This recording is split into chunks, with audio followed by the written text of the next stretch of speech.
Every rookie quarterback enters the NFL under a microscope, but Drake Maye's throwing mechanics have drawn more scrutiny than most.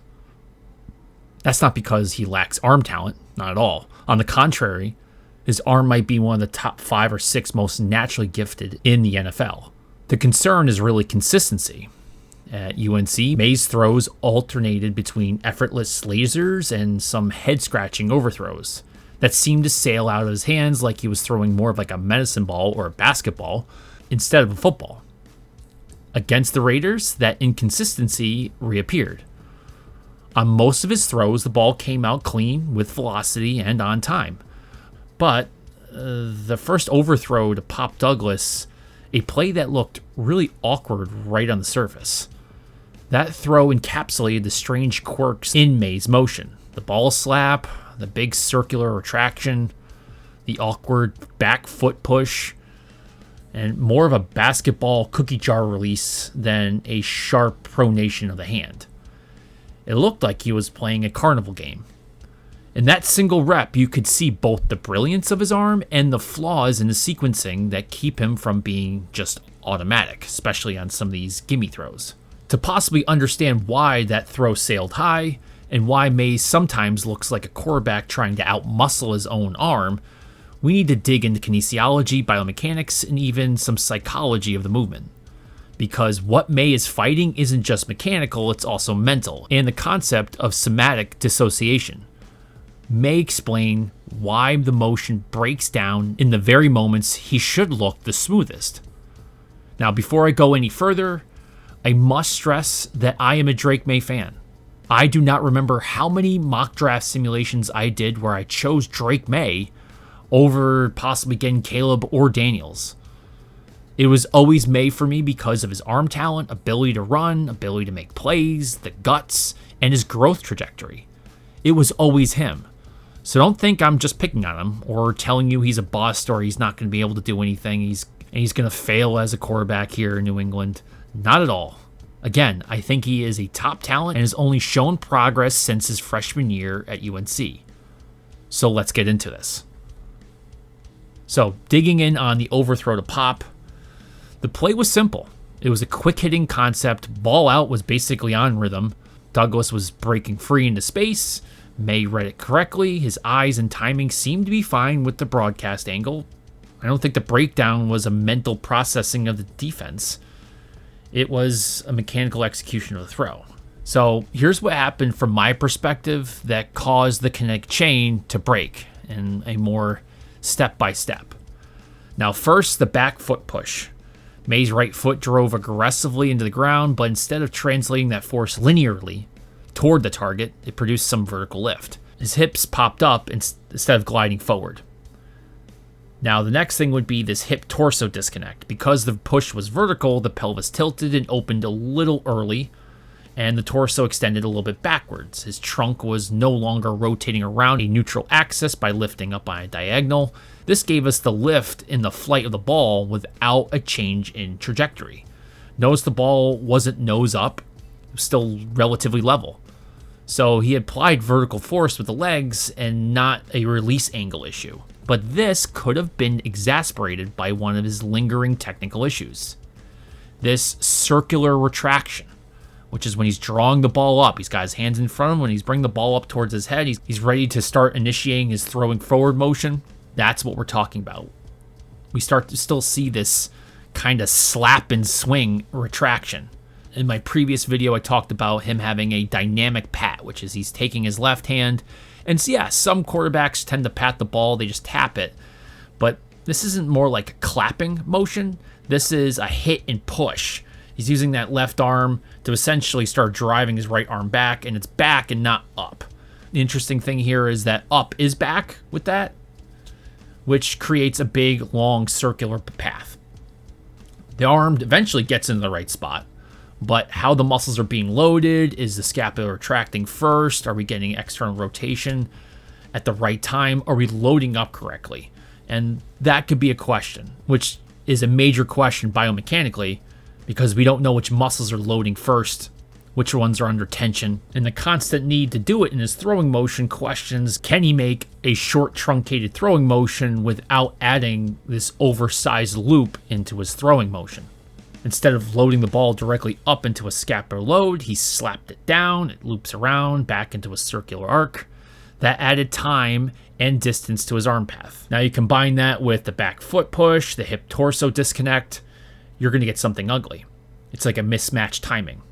With his hips already firing, his torso tilting, his arm was a little bit late to catch up, the kinetic chain lost synchronization, and the result is his elbow trailed, his wrist got under the ball, and his release was high with lift. Instead of a flat, driven throw with a compact release, the ball came out with like a push from underneath, it sailed, and Douglas never really had a chance. It's like a half basketball, half javelin release. And again, one miss doesn't define a quarterback, but for Maye, it kind of starts to reinforce a pattern. He has an uncanny ability to make throws other quarterbacks really can't even attempt. Yet some of the easy ones sometimes betray him because some of these mechanic issues drift him out of rhythm. If you always have to make that oversized ball arc on every single throw, you're always adding more variables, more time for things to go wrong, and obviously timing of the throw to get through windows. So let's do more of a biomechanical breakdown of where the chain breaks to help us really understand the overthrow. So throwing a football is really part of a kinetic chain where ground forces transfer upward through the joints in sequence, with each link amplifying the force for the next. When any link fires too early, too late, the system compensates, and it's usually actually at the expense of accuracy, because smooth acceleration allows you to be accurate. Choppy, disjointed, still can produce some decent amount of power, but the misfire makes the release inconsistent. Now, breaking down the lower body, ground reaction forces. The ideal is the back foot applies pressure into the ground, generating rotational torque and linear drive toward the target. Force should travel forward, not really upward from the back. So Maye here, his back foot extends with a little too much vertical thrust, causing his pelvis to tilt, drive up. Instead of ground reaction force translating into hip rotation, it's disrupting trunk stability. Which brings us to hips and pelvis, the rotational base, what he's using to get the whip around. Ideally, hips rotate forward while shoulders stay closed for a moment, creating hip-shoulder separation, getting some torque, which is basically being stored as elastic energy inside your core, your abdomen, your hips. Connection there is how you create that torque. Maye's flaw here was because the foot pushed vertically, his hips fired early, and the separation window collapsed. There was no stored torque to whip through. Again, it's not a matter of power, it's just having that smooth acceleration that gives you a nice flow and whip to the arm. And I want you to think about the idea of a whip, right? When someone's using a whip, it's slow to fast, slow to fast. It's not slow, fast, chop, chop, chop, chop to get a whip to work correctly. It won't snap, right? So things need to be in sequence. It needs to be accelerating and smooth, not up, down, left, right, chop, chop, chop. This caused an issue with angular momentum transfer in the trunk and torso. Again, ideally, trunk stays level, rotating around a neutral axis, shoulders gradually tilt to match the trajectory, but still very controlled.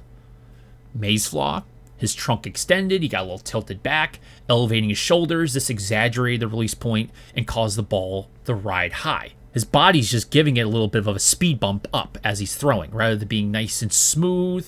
It's a little bump in there, and that just kind of, like, again, you riding in a car going over a speed bump, you get a little bit of a pop in the shoulders and the head, and that you feel that moment of rise. That's essentially what's happening here with the ball. Still throwing it forward, still generating force forward, but you're just giving that a little bit of a bump, and that lets it sail a little bit too high for pop. Going back to another issue, which I don't know if it would have been saved if he didn't have this, but we're still seeing that scapular load and arm retraction. Ideally compact, upward retraction of the scapular load. There's a short bath, elbow at 90 to 100 with external rotation. Basically, just taking your hand from your middle of your chest and driving it up. Up equals back in this situation, right? If you're going to bring the ball up towards past the ear, up, it's going to have to go back. You don't really ever have to think back with the ball. Up equals back. And that loads it dynamically. Right? That's the proper way of the muscle loading up. Maye's flaw here is slapping, hitting the ball, driving the ball in a circular retraction, so going around like a Ferris wheel, Instead of up and in, the ball went down and around, lengthening the motion and making it late to sync up with the hips. This is where we might have concerns with these short throws, which is might be trying to speed up the process and he's trying to get in the way, but his arm still has to go, is going back and around and up. It might not ever be able to get that sync up between the lower body, the hips, the pelvis, the trunk, and the torso.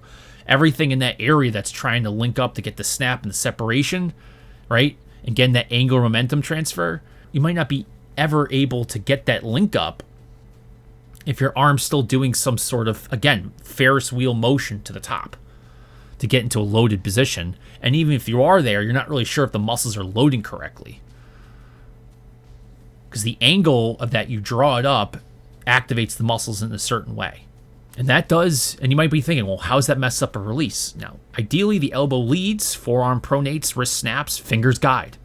Release in front of the body, ball is driven along the intended line. But when you have Maye's throw, where his elbows kind of trailed for a second, hand got under the ball, the wrist then extended upwards, and the release was late and high. Almost kind of, again, like a little bit of like a shot put, javelin, almost jump shot way. So biomechanically, this was a chain out of rhythm. A vertical push instead of a forward drive, and an early hip fire. A circular retraction and a trailing arm, each piece magnified the next, and you get whatever that is. That's what we're seeing, that's what the body's doing. But some of this might not be entirely form or mechanics. We need to talk about some psychological things here, some somatic dissociation. Because let's say this, because we have to point this out, not every single throw for Maye in that game looked like that. There were some really great throws. So what is the somatic dissociation? Which is, I don't want to use the word yips, but like maybe analysis paralysis. We've actually heard him saying that he gets a little amped up in the first part of the game. He needs to calm down. We've seen that throughout his career. We've seen that as an NFL player. You've heard plenty of analysts make notes and like, hey, report on, hey, he started off a little bit messy in this practice or in this game, but eventually dialed it in. So maybe he is having somatic dissociation. Because I think just saying it's bad mechanics and all these throws is oversimplifying the issue. Because again, he's demonstrated clean throws with the same body, same arm, same footwork. So why does the motion sometimes look completely disconnected? I mean, unraveling. That somatic dissociation is the phenomenon where anxiety, or overprocessing probably in this case, or mental stress interrupting the body awareness. So in these cases, the athlete is in this state where they lose the feel of their movements. Actions that are usually fluid suddenly feel forced, stiff, or awkward. Now for Maye, the Douglas overthrow looked exactly like somatic dissociation for me. An overactive lower body. When awareness slips, athletes will overemphasize the power. Maye's back foot push looked like he was trying to force the throw instead of letting the sequencing do the work. The slap and loop retraction is a compensation pattern, so instead of trusting a more compact motion here, he fell back on that habit of what feels safe under the stress. There's loss of connection. The hips, the trunk, and the arm didn't look like one chain. They looked like three separate parts. That's a hallmark of dissociation. You see this a lot in performance athletes, track and field, swimming, anything where it's the athlete trying to perform something they practice over and over, and all of a sudden you watch them do it and it completely falls apart, and you can see that there's something wrong. You can sense, you can see it in the body language that they're not comfortable. And this happens in all major sports, even for professionals. The challenge is recognizing it and building mechanical resets to bring the body back into sync. That's up to Maye, that's up to the coaching staff, whoever he's working with. Now, what would we be looking for in those short throws? In that situation and some of these other ones where Maye seems a little bit out of sync, it's kind of using what they, a core whip method. Some of the people obviously have different names for it, but it's a truncated, compact throwing style designed for short and intermediate throws. It minimizes moving parts and builds the rhythm rather than using the whole body. In short throws where you need a quick release and you don't want to go through every single step because one, the full kinetic chain movement is prone to breaking down and you don't have the time, right? So the core principles of a core whip method, the big thing is a truncated retraction. Instead of slapping and circling, the ball goes directly up into the scapular load. The motion is short, almost like pulling a bow string straight back. Just pull it up and back, and it relies on a hip first engagement. So the feet are set, but as the hips begin to drift forward as the torso stays closed, this creates a reactive coil in the core. But the reactive whip comes from the torso snaps open as the arms lag, producing the whip effect, and the power comes from the core, not an exaggerated leg push. So again, you set the feet, start throwing the hip forward, the torso goes back, and the arm gets there, and then you're quietly, with the lower body and hips, the legs stabilize rather than explode, the stride is really short, controlled, efficient, the hips drive forward, as the arm is still coming back, and then you get a brief moment of stretch, and then you just flick it right forward. Again, the lower body gets really quiet, the core gets ultra active as the hips move forward and the torso goes back, so you get a lot of shoulder-hip separation, really short motion, and the arm comes right up to the spot, gets a brief moment of stretch, and then you come forward. It removes the exaggerated back foot push in this case, it shortens the arm path, it builds a compact rhythmic motion that reduces the chance of sailing balls. And what's nice is in some of these throws, when you're feeling antsy, it can reset the mechanics when somatic dissociation starts to creep in. You're thinking up, not around, fast hand, quiet body, hip start, hand snaps, short back, long forward. And again, this isn't a method that tries to replace his full sequencing on deep throws. It's just a tool, a compact that gives him confidence and rhythm on the short game, while reinforcing better sequencing habits. It's not a little wrist flick, or jump shot throw, or toss, or shovel pass, but we're not looking to drive the ball 30 yards plus down the field. And what's nice is that using that core whip sequence, it can kind of get that circular path out, and that forces late releases, elevated elbows, and inconsistent ball flight. Because again, the scap load is at 90, hands up and back, humerus is externally rotated, lag phase, the arm stays back as the hips rotate forward just for a brief second, get a nice stretch, elbow accelerates forward, forearm whips, wrist snaps, follow through, and the arm dissipates the energy in front of the body and not above it. And because it is a truncated movement and the lower body's quiet, again, less room for error. It can be smooth, it can be quick, it can be fast. It almost ensures that you don't leave the arm hanging behind or force compensation. So how's he do it? Well, I mean, phase one is obviously eliminate the slap, start doing some one-hand scap load drills, ball set directly upward, quick retracts with resistant bands, that can work, straight back, no slap. You can also do quieting the lower body, stationary throws with no stride, focusing on core rotation, feet anchored, hips turn, and then start working that core whip into some of his throws. A little short stride, whip the throws, progressing to full speed reps, hip start, hand snaps. And the thing is he might be working on these, but the phase 4, which is the rhythm reset under pressure, you got to start doing these things on simulated pocket collapsing, forcing one of those quick core whip throws, resets, and telling him to stay compact and connected. Having this in his toolbox is important because the idea is to give Maye a kind of like, I would say, a fallback. So when dissociation or stress keeps in or things are being sped up, he needs to get something into a tight window, start getting some singles going. He needs a motion that guarantees connection, and the core whip can be that reset. And we're not trying to change Drake Maye. He will never be a robotic thrower.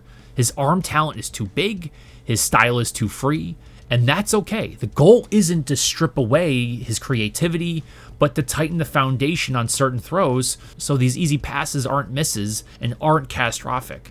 The overthrow to Pop Douglas looked ugly, but in a way it was instructive. It showed exactly where the breakdowns happen: an overactive back foot, a tilted trunk, a circular retraction, and a disconnected release. It also showed why a compact core whip style adjustment could help him. Also, the bigger challenge might not be mechanical at all.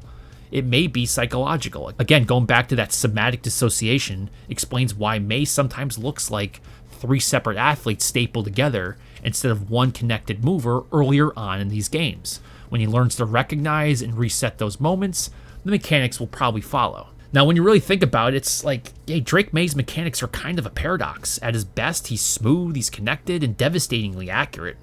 I mean, deep balls are just poetic sometimes. But at his worst, he slaps, he circles, he overpushes, he tilts, he sails the ball. He's trying to do too much on simple throws.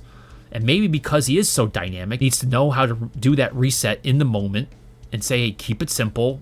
If it's going to be a simple throw, I need to keep everything else simple. I need to match the energy to what I want to the outcome.